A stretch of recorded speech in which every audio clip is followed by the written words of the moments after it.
ప్రభునందు ప్రియులు, దేవుని చేత పిలువబడిన వారు, ఏర్పరచబడిన వారు, నమ్మకస్తులు, పరిశుద్ధులు బిడ్డలందరికీ వందనాలు తెలియజేస్తున్నాను. ఈ షారోను పవర్ స్వరం అనే ఈ టీవీ కార్యక్రమం ద్వారా ఈ మాటలు వినుచున్న మీ అందరికీ ప్రత్యేకముగా శుభాకాంక్షలు, నూతన సంవత్సర శుభాకాంక్షలు తెలియజేస్తున్నాను. దేవుడు తన దయను బట్టి, ఉచితమైన కృపను బట్టి మనల్ని బ్రతికిస్తూ ఉన్నాడు. యెహోవా యందు భయభక్తులు కలిగి ఉండుట జ్ఞానమునకు మూలము. యెహోవా యందు భయభక్తులు కలిగి ఉండుట తెలివికి మూలము. యెహోవా యందు భయభక్తులు కలిగి ఉండుట దీర్ఘాయుష్యునకు కారణం. అది కలిగిన వాడు తృప్తుడై అపాయము లేకుండా బ్రతుకును. ఈ 2024 సంవత్సరంలో నువ్వు అపాయము లేకుండా బ్రతకాలంటే, నువ్వు ఆనందంగా బ్రతకాలంటే, నువ్వు సంతోషంగా బ్రతకాలంటే, నువ్వు దీవెనకరముగా బ్రతకాలంటే, నువ్వు ఆశీర్వాదకరంగా బ్రతకాలంటే నువ్వు ఆయనకి ఇష్టంగా ఉండాలి, ఆయన ప్రియుడుగా ఉండాలి, ఆయన పనిముట్టుగా ఉండాలి, ఆయన సాధనంగా ఉండాలి అని ఇక్కడ దేవుని వాక్యం దేవుడు కోరుకుంటున్నాడు. కనుక చాలా సంతోషం. మరి ఒకసారి మీ ముందుకు రావడానికి దేవుడిచ్చిన గొప్ప కృపను బట్టి, ఆరోగ్యం, ఈ బలము, ఈ శక్తిని బట్టి దేవునికి వందనాలు చెల్లిస్తున్నాను. నా జీవితంలో దేవుడు అనేక కార్యాలు చేశాడు. నన్ను ఆయన పీల్చుకున్నాడు, ఆయన ఏర్పాటు చేసుకున్నాడు. మా తల్లిదండ్రులు ప్రార్థనాపరులు, మా తల్లిదండ్రులు వారి భక్తులు, వారి జీవితాలు ప్రభు సేవలో ఖర్చు పెట్టేశారు. కనుక ఆ దీవెన నాకు ఇచ్చాడు మా నాన్నగారు. మా నాన్నగారు కాళ్ళు 2 సార్లు కడిగా, ఒకసారి నీళ్లతో కడిగా, ఒకసారి పారతో కడిగా. మా తండ్రి, మా తల్లి నాకు జన్మనిచ్చారు, నాకు ఈ లోకాన్ని చూపించారు. భక్తి కలిగిన వాడుగా జీవించడానికి మా నాన్నగారు ఉత్తరం రాస్తుండేవాడు. ప్రియమైన కుమారునికి, దైవభక్తునికి అని రాసేవాడు. నాకంత భక్తి లేదు. పండిత పుత్రహ సొంటహ అంటారు నన్ను. అటువంటి నన్ను ఈ విధంగా ఆయన సేవలో వాడడానికి ఇచ్చిన గొప్ప కృప భాగ్యానికి నేనేం చెల్లించి ఆ రుణాన్ని తీర్చుకోగలను. ఒక మట్టి మనిషికి, ఒక పనికిమాలిన మనిషికి నేను బైబిల్ గ్రంథం చదువుతుంటే ఎన్ని మాటలో నాకెంతో ఇష్టం. ఈ గ్రంథం అంతా చదవాలి, 4 తినేయాలని. నేను బైబిల్ కంఠస్థం పెడుతున్నాను. నేను ఎప్పుడు చెప్తాను, మీరు కంఠస్థం పెట్టమని చెప్తాను. యెహెజ్కేలుతో అన్నాడు, నీ కనబడిన దాన్ని భక్షించమన్నాడు. భక్షించడం తినడం. 20 సార్లు చదివాను, 50 సార్లు చదివాను, 10 సార్లు పూర్తి చేశానంటే ప్రయోజనం లేదు. ఒక మొక్క నీకు వచ్చా, చూడకుండా చెప్పగలవా? చిన్నప్పుడు ఎక్కాలు నేర్చుకున్నాం, ఇప్పుడు నిద్రలో కూడా చెప్తాం. ఏబిసిడీలు నేర్చుకున్నాం చిన్నప్పుడు, ఇప్పుడు నిద్రలో కూడా చెప్పగలం. నా ప్రియ సహోదరి సహోదరులారా, దేవుని పక్షంగా మిమ్మల్ని బ్రతిమలాడుతున్నాను. దేవుని గ్రంథాన్ని దివారాత్రి చదవండి. నువ్వు ఫలించాలంటే చదవాలి దేవుని గ్రంథాన్ని, దాన్ని ఆచరణలో పెట్టాలి, దాన్ని అనుసరించాలి. ఈ లోకాన్ని విడిచిపెట్టి పరలోకాన్ని విడిపోవాలి. ఇది మన గోల్. ఈ లోకం అశాశ్వతం, అస్థిరం. లోకే జీవనం ధనం ధార పుత్రులు అస్థిరం, సుస్థిరం ధర్మకీర్తి ద్వయం. ఏ ధర్మము, ఏ భక్తి జీవితం చేస్తున్నావో అది నిన్ను ఈ లోకానికి, పరలోకాన్ని తీసుకుపోతుంది. జాగ్రత్త. కనుక 24వ సంవత్సరంలో ఏం ఆలోచిస్తున్నావు? ఎలా ఉండాలనుకుంటున్నావు? గత సంచికల్లో చెప్పాను, దేవునికి ఇష్టముగా ఉండాలని, ఆత్మఫలములు, వెలుగు ఫలములు కలిగి ఉండాలని దేవుడు సంతోషిస్తాడు నీ ద్వారా అని జ్ఞాపకం చేస్తూ ఉంటాను. ఈ సందర్భంలో ఈ నూతన సంవత్సరంలో నీ కోరిక ఏంటి?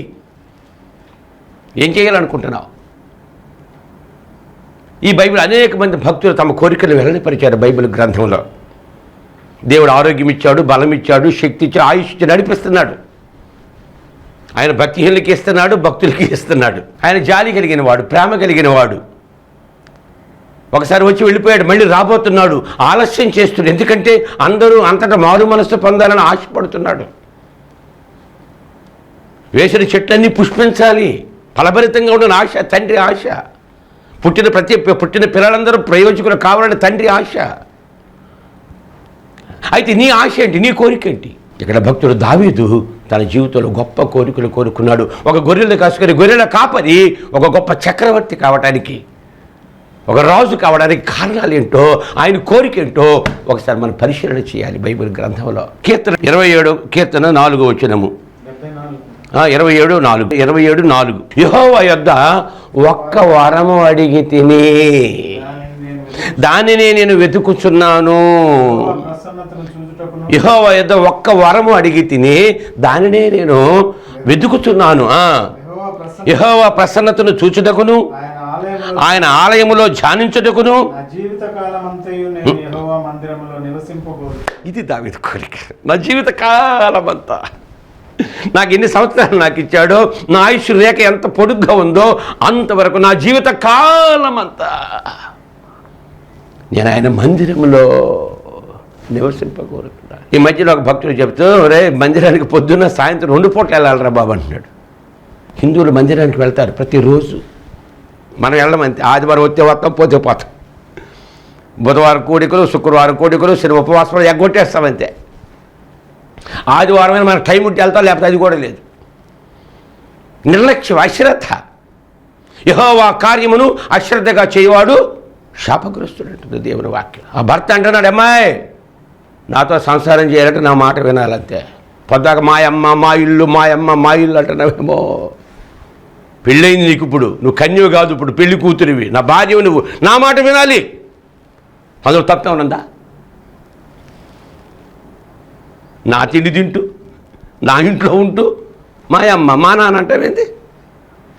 జాగ్రత్త.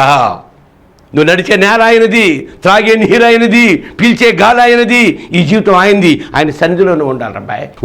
యెహోవా యొద్ద ఒక్క వరం అడిగి తిని నేను దానిని వెతుకుతున్నాను. ఎక్కడ దొరుకుతుందా? ఏమిటో వరం?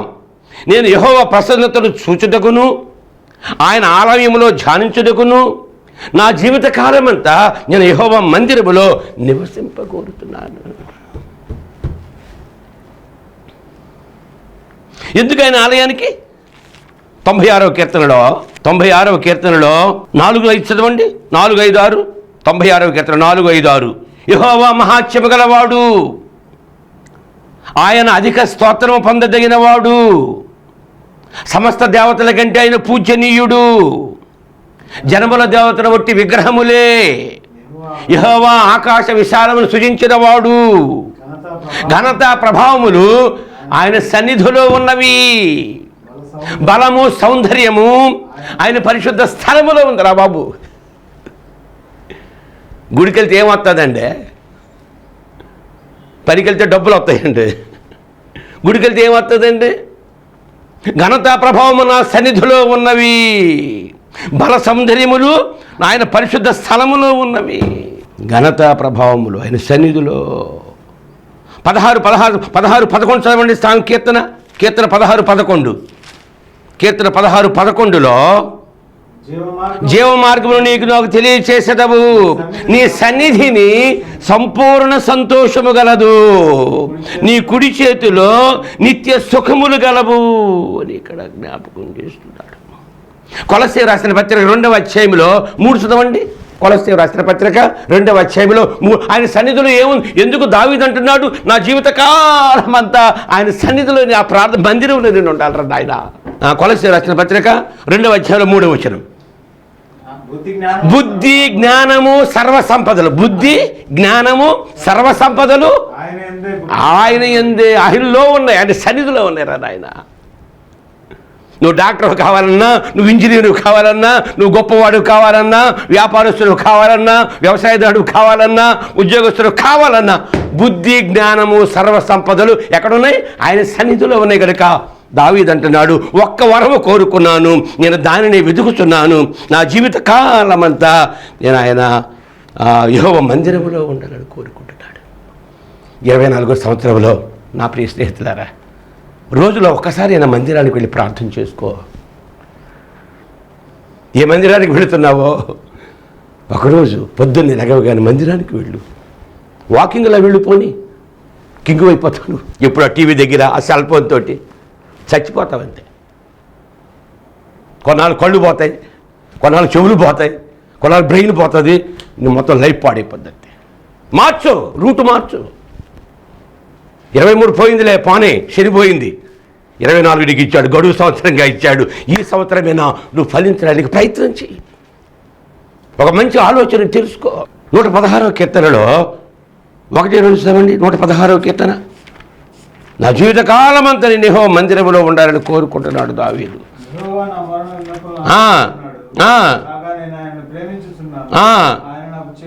ఆయన నాకు చెవియొగ్గెను. కావున నా జీవిత కాలమంతా జీవితకాలమంతా మొరపెడతానయ్యా. 104:33 చదవండి. 104వ కీర్తన 33 చదవండి. 104వ కీర్తనలో 33 వచనం.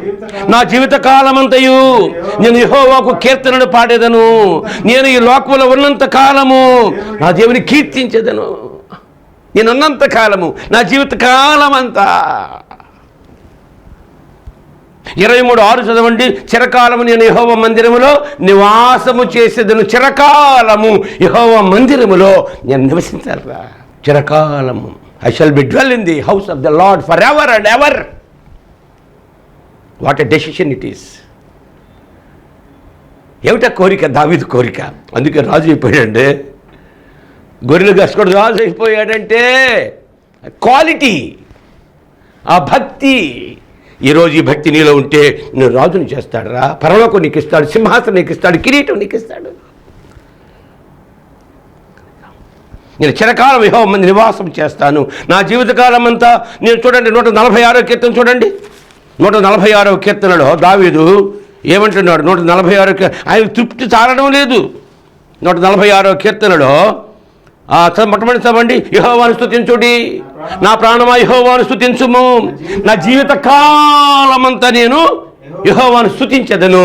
నేను బ్రతుకు కాలమంతా నా దేవుని కీర్తించెదను. బా, what a decision it is. లోకంలో ఏముందిరా బాబు? పుట్టావా చచ్చావా అంతే. తిన్నావా తొంగున్నావా తెల్లారిందా అంతే. ఏమీ లేదు లోకంలో. సున్నా. ఆ సున్నా కోసం పరిగెడుతున్నావు నువ్వు. డబ్బు కోసం పరిగెడుతున్నావు, బంగారం కోసం పరిగెడుతున్నావు, లోకం కోసం పరిగెడుతున్నావు. శరీరాశ, నేత్రాశ, జీవపు డంబము ఇవి తండ్రి వల్ల పుట్టినవి కాదు. వాడు నాశనం అయిపోతాడని దేవుని గ్రంథం చెప్తుంది. దేవుని కోసం నీ జీవితాన్ని అంకితం చేసుకో. నీ జీవితాన్ని ప్రతిష్ఠించుకో. ఈ ఆరోగ్యము, ఈ బలము, ఈ శక్తి, ఆయుష్ ఆయన ఇచ్చిందే. ఈ తెలివి, జ్ఞానం ఆయన ఇచ్చిందే. ఈ అవయవాలు ఆయన ఇచ్చాడు. కుంటోడుగా గుడ్డోడిగా ఉంటే అక్కడ మొదలు ఉండాల్సినోడు నువ్వు. నిన్ను అలా చేయలేదు. నువ్వు ఆయనకి ఇష్టడుగా ఉండాలని, నువ్వు ఫలించాలని, నువ్వు భక్తుడు కావాలని కోరిక ఆయనది. నువ్వు పరలోకానికి తీసుకుపోవాలని కోరిక. ఆయన ఆశలు ఒమ్ము చేస్తున్నావేమో కనుక దావీదు కోరిక చివరికి నా జీవిత కాలమంతా ఆయన సన్నిధిలో ఉండాలని దావీదు కోరుకుంటున్నాడు. కనుక ఈరోజు నీ అలాంటి కోరిక నీకు ఉండాలి. కనుక రోజులో ఒకసారి అయినా కనీసం మందిరానికి వెళ్ళి 10 నిమిషాలు, పావు గంట, ఒక అరగంట కూర్చో. ప్రభుతో మరపెట్టుకో, కనిపెట్టుకో. మా మరదలు గారు చెప్పాడు మొన్న, అంటుంది ఆవిడ. ఆ సేవకుడు చెప్తున్నాడు, బావగారు రోజులో కనీసం 1 గంట మౌనంగా కూర్చో ప్రభు సన్నిధిలో. ఆయన నీతో మాట్లాడతాడు. 1 గంట, ఒక అరగంట మౌనంగా కూర్చో. మాట్లాడక ఏం చేయకు, కూర్చో అలాగా మాట వేసుకుని. ఎక్కడ టైం ఎక్కడదండి? టైం ఎక్కడదండి? దావీదు ఇలాగా నా జీవిత కాలం అంతా లేదు. ఆ భార్యకి భర్తే లోకం, ఆ భక్తుడికి భగవంతుడే లోకం. వేరే లోకం ఎందుకండి? చెడిపోవడానికి తప్ప. నా జీవిత కాలం అంతా, నేను బ్రతికే కాలం అంతా నేను ఆయన మందిరములో కీర్తిస్తానని జ్ఞాపకం చేస్తున్నాడు. సొలొమోను కూడా కోరుకుంటున్నాడు. ఆయన కుమారుడు సొలొమోన్ ది గ్రేట్. సామెతల 30వ అధ్యాయంలో 7 చదువుదాం. సామెతల గ్రంథంలో 30వ అధ్యాయంలో ఇక్కడ దావీదు కోరిక తన జీవితం అంతా ఆయన సన్నిధిలో ఆయనతో ఉండాలి అని. దావీదు అంటున్నాడు, నీ సన్నిధి నుండి త్రోసివేయకు. 51వ కీర్తనలో చెబుతాడు, దేవా నా యందు శుద్ధ హృదయము కలుగు చేయము, నా అంతరంగములో స్థిరమైన మనసు నూతనముగా పుట్టించుము. నీ సన్నిధి నుండి త్రోసివేయకు, నీ పరిశుద్ధాత్మని తీసివేయకు, నీ రక్షణ మరలా నాకు పుట్టించు, సమ్మతిగా మనసు కలుగు చేసినట్టు దృఢపరుచు. ఏమిటి కోరిక? ఈ కోరిక ఈరోజు నీలో ఉండాలి. 24లో ప్రవేశించిన నీలో ఈ కోరిక ఉంటే you shall dwell in the house of the lord for ever and ever. 30వ అధ్యాయంలో 7 నుంచి చదవండి. సొలొమోను కోరిక అంటూ చూద్దాం. దేవా నేను నీతో 2 కోరిక, మనవలంటే కోరికలు అనమాట. నాకు 2 కోరికలు అడుగుతున్నాను ఆయన. సొలొమోను గొప్ప రాజు. రాజు అంటే తరాజు, ప్రతివాడికి ఏదో కోరిక ఉంటుందండి పుట్టినవాడికి. అయ్యా ఈ కోరికలు నాకు ఉన్నాయి, కానీ నేను చచ్చిపోకముందు కావాలి నాయన. ఇస్తే ఆయనకి చనిపోకముందు నీకు ఇస్తుడే. మా నాన్న గొప్ప భక్తుడయ్యా, నన్ను ఏర్పాటు చేసుకున్నాను, పంపించావు, నిర్మించావు, నన్ను నా ద్వారా మందిరం కట్టించుకున్నావు నాయన. నా కోరిక ఏంటో నేను సమస్తం చూసా. వ్యర్థము వ్యర్థము వ్యర్థం అన్నాడు సొలొమోన్. ఇదంతా వ్యర్థము. ఒకటి గాలి కోసం, గాలి పట్టుకోవడం కోసం ప్రయత్నిస్తాడట. దొరుకుతుంది గాలి. దేవా, నేను నీతో 2 మనవులు చేసుకొనుచున్నాను, నేను చనిపోకముందు వాటిని నాకు అనుగ్రహించు. ఒకటి అప్పుడే చెప్పాడండి, వ్యర్థమైన వాటిని, అబద్ధములు ఎక్కడగా దూరం. అసుంట వ్యర్థమైన వాటిని నాకు. టీవీ అంటే వ్యర్థం, సెల్ ఫోన్ అంటే వ్యర్థం. ఏముంటుంది అందులో? చూసి నిద్రపోకుండా తప్ప. అరగంట చూస్తావు, తృప్తి తీరుతుందా? గంట చూస్తావు, కానీ సినిమా అయితే 3 గంటలైనా బయటకు వచ్చేవచ్చు. వెళ్ళిపోరా బాబు అంటాడు. ఈ సెల్ ఫోన్, ఈ టీవీ వెళ్తా ఇంట్లోనే ఉంది సైతాను. ఎక్కడికి వెళ్తాడు వీడు? జాగ్రత్త. చిన్నపిల్లలు పాడైపోతున్నారు, మైండ్లు పాడైపోతున్నాయి, బ్రెయిన్స్ పాడైపోతున్నాయి, వ్యతిరేక భావాలు వచ్చేస్తున్నాయి. తల్లిదండ్రుల మాట వినడం లేదు, టీచర్ మాట వినడం లేదు, రాక్షసులుగా మారిపోతున్నారు పిల్లలు. భయభక్తులు లేవు, వినయ విధేయతలు లేవు, గౌరవ మర్యాదలు లేవు నేటి తరంలో పిల్లలకి. క్షమించండి, ఈ మాటలు జ్ఞాపకం చేస్తున్నాను. ఒకటి, వ్యర్థమైన వాటిని, అబద్ధములు నాకు దూరముగా ఉంచు నాయనా. తర్వాత, పేదరికమునైనను ఐశ్వర్యమునైనను నాకు దయచేయకయ్యా. తగినంత ఆహారం నాకు అనుగ్రహించు నాయనా.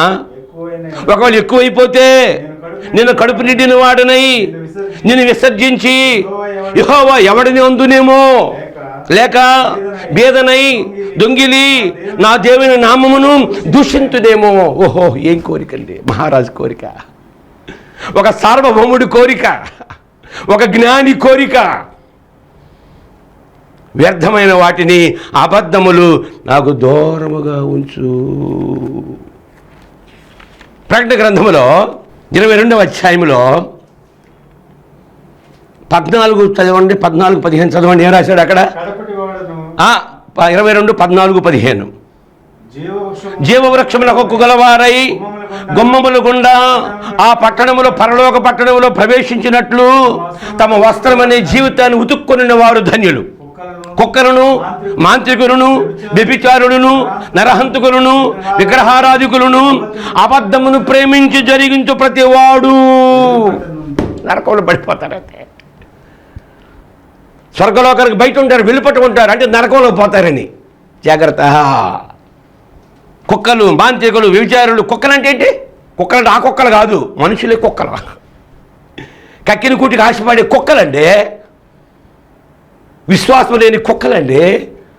కుక్కలను, మాంత్రికులను, వ్యభిచారులను, నరహంతకులు, విగ్రహారాధికులు, అబద్ధమును ప్రేమించి జరిగించి ప్రతివాడును ఎక్కడుంటాడట? సొలొమోను అంటున్నాడు, వ్యర్థమైన వాటిని, అబద్ధములు నాకు దూరముగా ఉంచు నాయనా.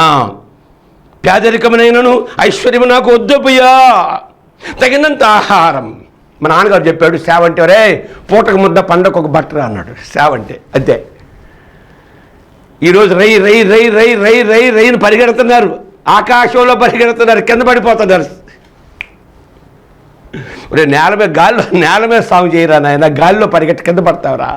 వ్యర్థమైన వాటిని, అబద్ధములు, ఐశ్వర్యం నాకు వద్దు నాయన అని 12వ శతాబ్దంలో సెయింట్ ఫ్రాన్సిస్ అనే ఒక భక్తుడు అంటున్నాడు, నేను పేదరికం అనే కన్యకను పెళ్లి చేసుకున్నాను అన్నాడు. పేదరికం అనేది ఆర్థిక జీవితాన్ని, ఆధ్యాత్మిక జీవితానికి చక్కని రాజపాట అన్నాడు. మేమంతా పేదరికంలో వచ్చాం. మాకు చిన్న గుడిసి ఉండేది అంతే. మా నాన్నకి 10 ఎకరాలు ఉండేది బాపట్ల, గుంటూరు జిల్లాలో. యేసు ప్రభువుని నమ్ముకొని కనిపించి మాట్లాడమని శ్రీకాకుళం వెళ్ళిపోమన్నాడు దేవుడు. మా నాన్న మొత్తం వదిలిపడి వచ్చేసాడు అంతే. ఇక వెనక్కి వెళ్ళలేదు. ఇంకా చిన్న గుడిసి వేసాడు మా నాన్న. ఆ గుడిసిలో ఉండేవాళ్ళం మేము. 40 సంవత్సరాలు బాత్రూమ్ లేదు మాకు. చుట్టూ కంచె, ముళ్ళ కంచెలు ఉండేవి. అడవి, అది నక్కలు ఉండే ప్రదేశాల్లో ఉండేవాళ్ళం. శ్రీకాకుళం అడవులు, కొండల్లో సేవ మాది. పేదల మధ్య సేవ మాది, యన్యుల మధ్య సేవ మాది, కొండ జాతి ప్రజల మధ్య సేవ మాది. మన అంతపాటు చాలామంది వచ్చారు మోసగాళ్ళు, డబ్బులు ఆస్తులు సంపాదించారు. మా నాన్న ఆత్మల భారమే కానీ ఆయనకు ఆస్తుల భారం లేదు. బిషప్ సంగీతరావు గారు అపోస్తులుడు. సొలొమోను కోరిక ఇది, వ్యర్థమైన వాటిని, అబద్ధములు దూరముగా ఉంచు. దావీదు కోరిక, నా జీవితం అంతా నేను దేవునితో గడపాలి, నా యజమాని ఆయన, నేనే దాసుని నేను. ఇక పౌలు గారు ఒక మాట చెప్తున్నాడు. 1 కొరింథీ 11:1లో 1 కొరింథీ రాసిన పత్రిక, పౌలు గారి కోరిక 11వ అధ్యాయము 1వ వచనములో, నేను క్రీస్తుని పోలి నడుచుకొనుచున్నాను ప్రకారము మీరు నన్ను పోలి నడుచుకొనుడి. ఇది ఆయన చెప్పిన సారాంశం. నేను క్రీస్తుని పోలి నడుచుకున్నాను, మీరు నన్ను పోలి నడుచుకునండి. ఆ యేసయ్య ఎలాంటి వాడు? నేను చూడండి 11:1 మీరు నన్ను పోలి నడుచుకొనుడి. చాలు. కనుక నేను క్రీస్తుని పోలి, క్రీస్తు పోలిక నాలో ఉన్నది, నా పోలిక నీలో ఉండాలి. నువ్వు నాలో ఉండాలి, నేను నీలో ఉండాలి. క్రీస్తు పోలిక ఏంటి? ఫిలిప్పీ రాసిన పత్రిక 2వ అధ్యాయంలో 5వ వచనం చూడండి.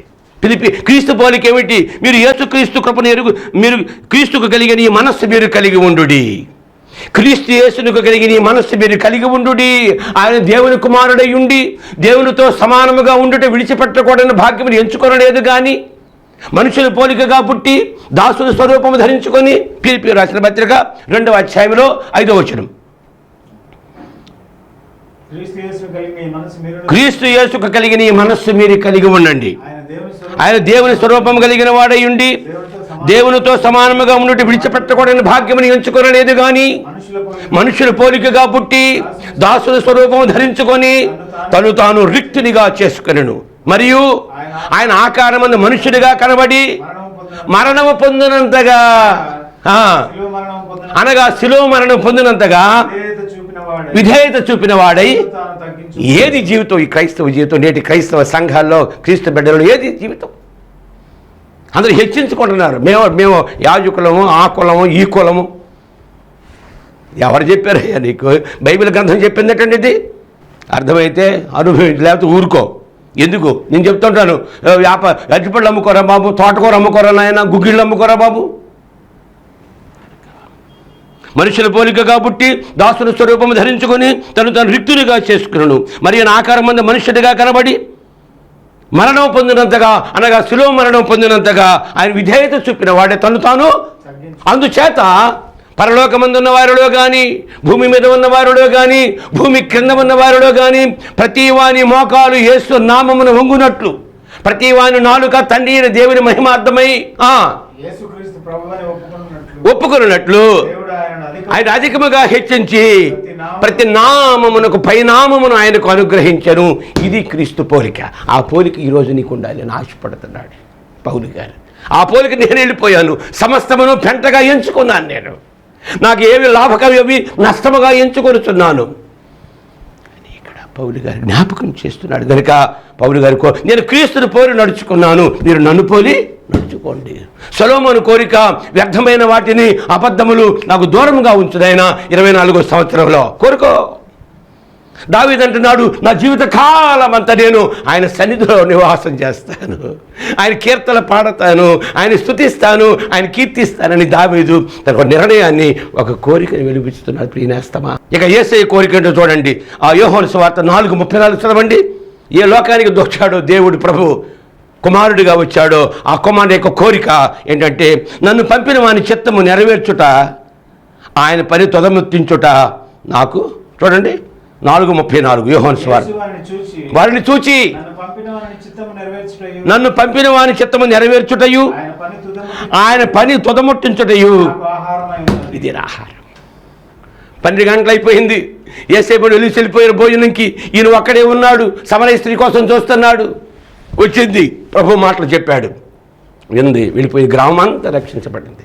అప్పుడు వచ్చారు, ఏం ప్రభు ఏంటి సంగతి అన్నారు. ఏ భోజనం తెరవా? అవరే నా భోజనం ఇదిరా. ఏ భోజనం నాది? నన్ను పంపిన వాని చిత్తము నెరవేర్చుటయు ఆయన పని తొదముట్టించుటయు నాకు ఆహారం. నన్ను అందుకు పంపాడండి. ఇది ఎందుకు పంపాడు?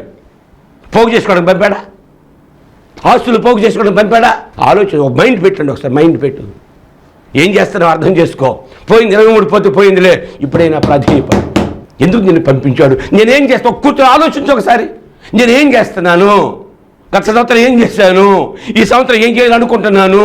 అయ్యో నీకు ఇష్టంగా నేను బ్రతకాలి ప్రభా అని అడగలేవా? అయితే ఈయన కోరికలు అయిపోయి నీ ఆయన కోరిక ఏంటి? ఆయన కోరిక ఏంటి? చూడండి 81వ కీర్తనలో 13 నుంచి చదువుకుంది. 81వ కీర్తన, దేవుని కోరిక ఏంటి? ఈ యొక్క సమయంలో దావీదు కోరిక తెలుసుకున్నాం, సొలొమోను కోరిక తెలుసుకున్నాం, పౌలు గారి కోరిక తెలుసుకున్నాం.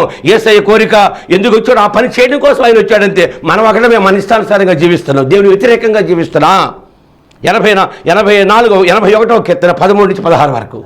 అయ్యో నా ప్రజలు నా మాట వింటే ఎంత మేలు, వారి విరోధులను కొట్టుదును, యెహోవాను ద్వేషించు వారు వారికి లొంగుదురు, వారి కాలం శాశ్వతముగా ఉండును. అతి శ్రేష్టమైన గోధుమలు అనుగ్రహించి నేను వారిని పోషించుదును, కొండ తేనెతో నిన్ను. 24వ సంవత్సరం దేవుడు ఆశ నీ మీద ఎలాగుంది? అయ్యో నా ప్రజలు నా మాట వింటే నా మార్గము తట్టు అనుసరి ఎంత మేలు, అప్పుడు నేను వేగరమే వారి శత్రువులను అణగదొరుకుదును, వారి విరోధులను కొట్టుదును. యెహోవాను ద్వేషించు వారికి లొంగుదురు, వారి కాలం శాశ్వతముగా ఉండును.